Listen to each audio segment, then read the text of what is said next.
Hello, and welcome to Jonathan Tobin Daily. I'm JNS Editor-in-Chief Jonathan Tobin. Thanks for joining me for another discussion on the most pressing issues in the Jewish world. Please like, subscribe, and give us good reviews when you listen to the show. Now let's get started. As far as the White House and Democrats are concerned, Israeli Prime Minister Benjamin Netanyahu is doing it again. Similar to multiple occasions during the presidency of Barack Obama, Netanyahu is not playing by the rules Washington and the foreign policy establishment believe are laid down to govern the behavior of client states.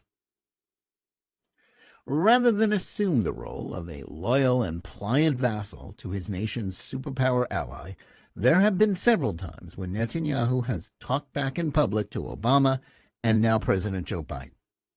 Washington's angry response to the video the Prime Minister released this week, in which he spoke of the way the administration has been slow-walking arms deliveries, made it clear that, assurances of goodwill from both sides notwithstanding, U.S.-Israel relations have reached a crisis point.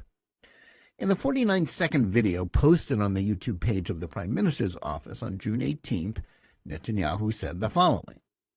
When Secretary Blinken was recently here in Israel, we had a candid conversation.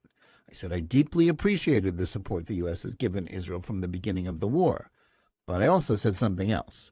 I said it's inconceivable that in the past few months, the administration has been withholding arms, weapons, and ammunition to Israel.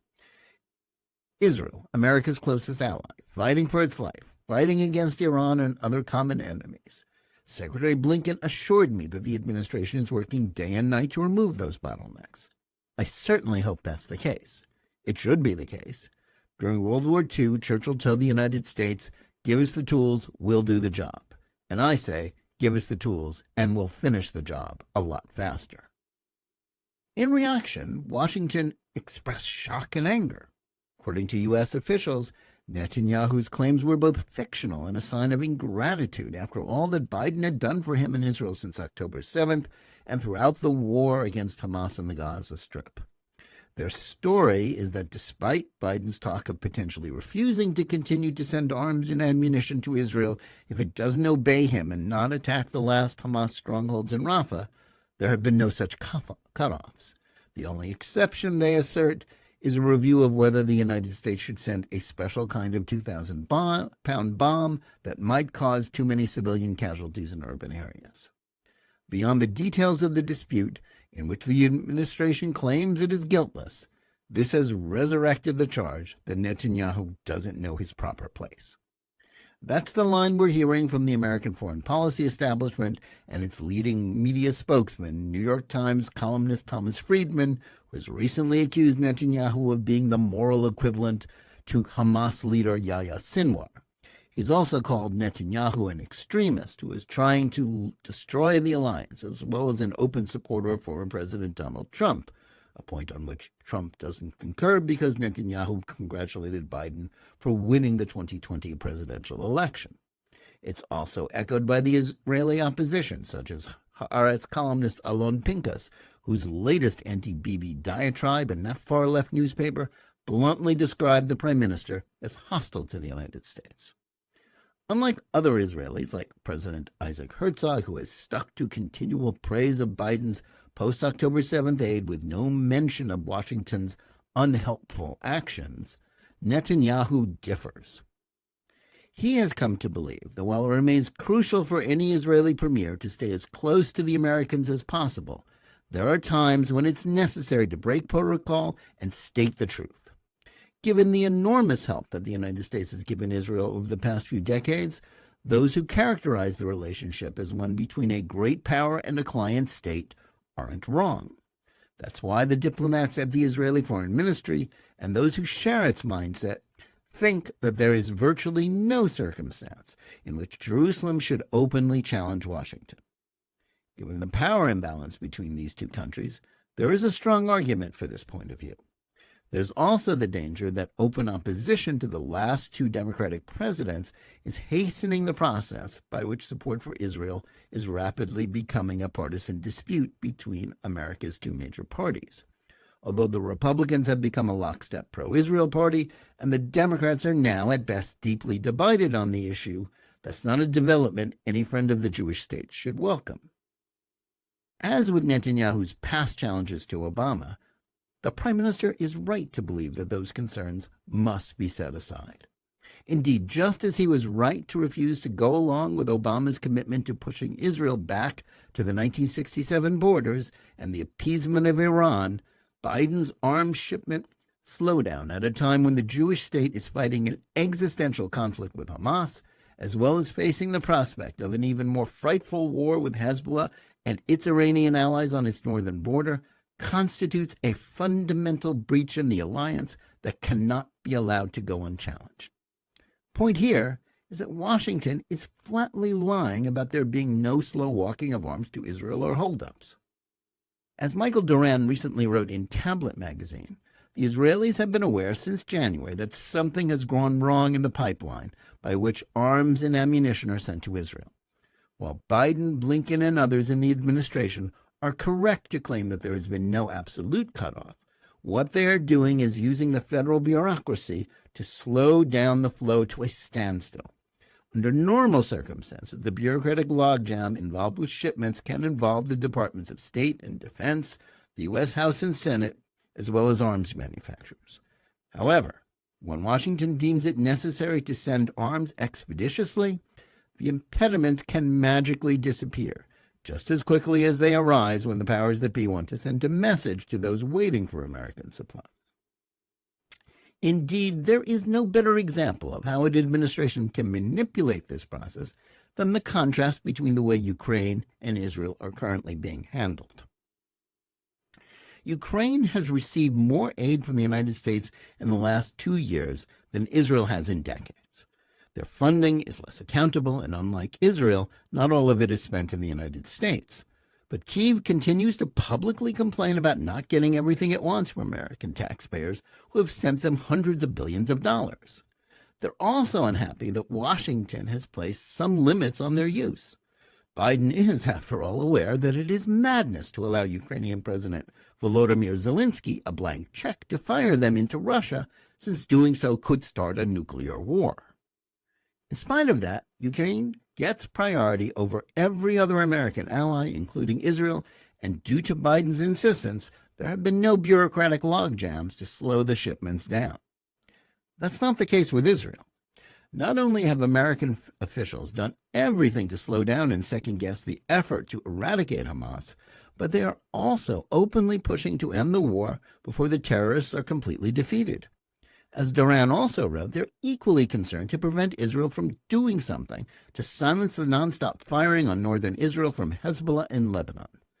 Biden is determined at all costs to prevent a war that might involve Iran coming to the defense of its Lebanese auxiliaries, even if that means up to 200,000 Israelis continued to be refugees in their own country because they were forced to flee their homes. In other words, Biden is not only willing to let Hamas remain a genocidal threat to Israel, but seems perfectly willing to allow parts of the Jewish state to be effectively depopulated in the north as well as the south. Given the stakes of the current conflict, Netanyahu is not only right to speak out in an effort to shame the Americans to stop slow-walking arms deliveries, he's obligated to do so. The claim that Netanyahu's outspokenness is damaging the alliance misses the point. Israel may be an American client state, but given the existential nature of the conflict that was reignited by the Hamas attacks of October 7th, it simply cannot afford to behave like a docile vassal. Indeed, if there is anything that Netanyahu has learned in his long tenure as prime minister, it is that those who always counsel caution and silence in the face of American betrayal don't succeed. It is only by speaking up and making Israel's case to the world, and most specifically to the American people, that it can maintain the alliance. Obama seethed when in 2011, with the president sitting right there, Netanyahu lectured him about the unacceptability of a forced Israeli retreat to the 1967 borders at a public White House media availability a day after Obama demanded that. Later, the Obama White House depicted Netanyahu's 2015 address to a joint meeting of Congress in which he urged Americans to reject the Iran nuclear deal as an unprecedented insult to the United States, the presidency, and Obama personally. In both cases, Netanyahu's behavior was denounced as destructive to the relationship and beyond the pale. But he was right to understand that talking back to Obama strengthened dissent against policies aimed at undermining Israel and strengthening Iran, both in the United States and abroad. By demonstrating a willingness to defend Israel's vital strategic interests, even at the cost of being depicted as an extremist or the dispute being a function of his own partisan interests and personal animus for Obama, Netanyahu achieved real results. Given Obama's determination to make it his signature foreign policy accomplishment, he couldn't stop the Iran deal from being adopted. But his speech emboldened the GOP to move further towards Israel. It also showed the Arab world that while Obama was leaving them to the tender mercies of the terror-funding Shiite tyrants of Tehran, they could count on a strong Israel as an ally against it. In retrospect, Netanyahu's speech must be seen as the first step in developing the 2020 Abraham Accords. Biden came into office claiming that he would be different from Obama and keep disputes with Israel private. That changed once Netanyahu won the November 22 Israeli elections and returned to the prime minister's office. Since then, the hostility that Biden and the rest of the Obama alumni running American foreign policy have for Netanyahu has not been kept under wraps. The administration has not merely undermined the Jewish state, but has openly conspired with the Israeli opposition and even members of the military and intelligence establishment in an effort to topple Netanyahu's government both before and after October 7th. At this point, Netanyahu has nothing to lose by not allowing Biden to get away with slowing down the flow of arms to pressure Israel to stand down on its borders on the north and south. There are plenty of cogent criticisms to be made about Netanyahu, including those involving October 7th happening on his watch and the dysfunctional nature of his governmental coalition. Regardless of how long Netanyahu lasts in office, and right now it is not the prime minister but Biden who, in appeasing the anti-Israel intersectional left wing of the Democratic Party, is playing politics over the war, or what you think of Netanyahu's character, policies, or tactics. He needs to use every form of leverage to counter U.S. pressure that could ensure victories for Hamas and Iran. With so many lives at stake, client-state etiquette should be the last of his concerns. Thanks for listening. Please remember to tune in every day for Jonathan Tobin Daily Edition and every week for Think Twice, my full-length JNS TV program. Whether you're listening to us on Apple, Google, Spotify, or any of the other podcast platforms, or on the JNS YouTube channel, please like and or subscribe to JNS. Click on the bell for notifications and give us good reviews.